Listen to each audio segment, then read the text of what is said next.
Middle-class girls needed a new kind of education for the new kind of life that they were leading. Once ideas about middle-class gentility started to take hold from the turn of the 19th century onwards, clearly girls are leading a different kind of life. They are not helping their mothers with the housework. They now have servants to do that. Their father's business will be several miles away from the home, so they're not going to be helping there. They're at home all day.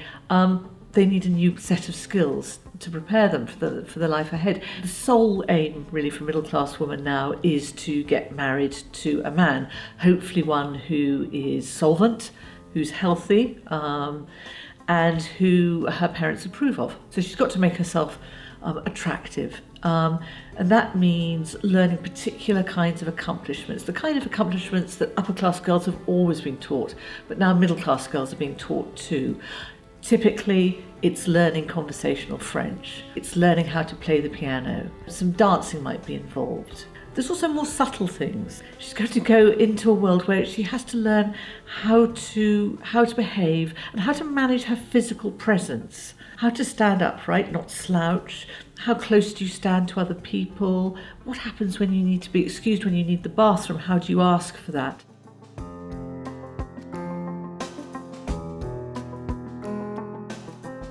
As always, with anything to do with the Victorians, it wasn't quite as simple as it seemed.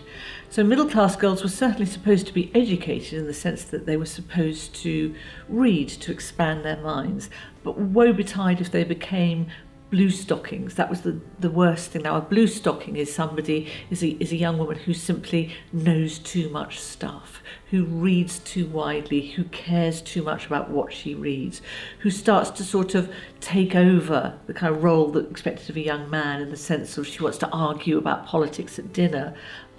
She suddenly wants to start reading the classics in the original languages, Latin, Greek, and heaven forbid even Hebrew. That's the kind of girl, as far as middle-class Victorians are concerned, that no sensible man is going to want to marry. She's made herself masculine. Some doctors believe that quite literally the more a girl read, the more masculine her appearance. She would start to look hollow-cheeked. Something very unpleasant would happen to her ovaries. She would start to become a kind of desiccated spinster. So the emphasis was on learning, but not too much learning, of being able to speak to anybody in a kind of interesting and lively way, but to never touch too deeply on serious subjects. The tension also comes across, of course, with the whole kind of terrible double bind about being sexually attractive. There's an immense emphasis on how a girl looks. Of course there is. That's one of the main qualities she brings to the marketplace. Is she pretty? That's terribly important.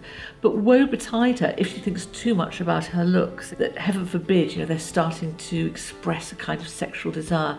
I mean, I think you can see that very much at work if you think of Jane Austen's Pride and Prejudice, the two younger sisters, Kitty and Lydia, who are held up, I think, for our, if not our judgment, at least our sort of pity, in the sense that they have become foolish girls, far too concerned with what they look like. And as we know, in the case of Lydia, it comes to a very, very sticky end.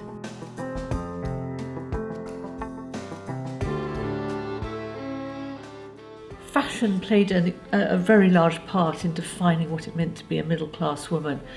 And interestingly, the point at which middle-class women retreat into the home and are not involved in any kind of profitable labour is the moment when women's fashions become incredibly impractical. So from the late 1840s onwards, we see the development of the famous crinoline, which is an extraordinary kind of hoop-shaped, bell-shaped skirt that sticks out several feet all the way around, so that women make the most extraordinary shape as they walk along.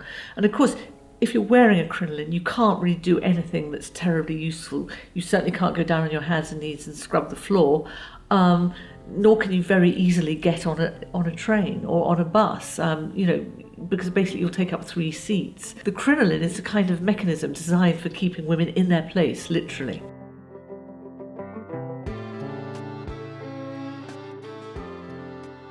There's plenty of evidence that individual young Victorian women found this role that had been foisted on them incredibly constraining, incredibly kind of suffocating.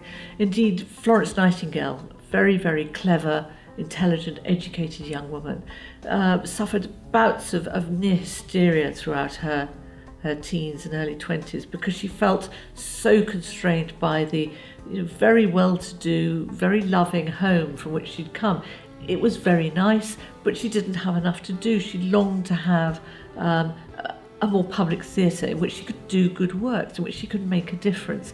And so she recounts horrible experiences of not being able to eat in front of her family, just can't bear being looked at while she's eating, a sense in which she's sure that her tongue is too big for her mouth, all the sort of classic signs of hysteria. And then you have people like Elizabeth Barrett, who also very educated, very clever young woman. In this case, she doesn't want to go out and do good works. She wants to write poetry. She is the greatest female poet of the 19th century. But where do you write poetry? If you are from, another very well-heeled family, you are expected, as Elizabeth's sisters were, to lead a kind of life where you're spending a lot of time organising the servants, making morning calls, looking after your widowed father. So where is Elizabeth going to find time to write this extraordinary verse? Well, what she does, of course, is she becomes ill. She becomes a sort of professional invalid. She withdraws to a room at the top of the house in Wimpole Street, where she lives with her family, and she makes herself into somebody who's sort of outside the normal run of the household. She's not expected to do the kinds of duties that are expected of her sister. She has long hours where she can just please herself reading and writing. And it works brilliantly for her. During that time, she writes some of her best poetry.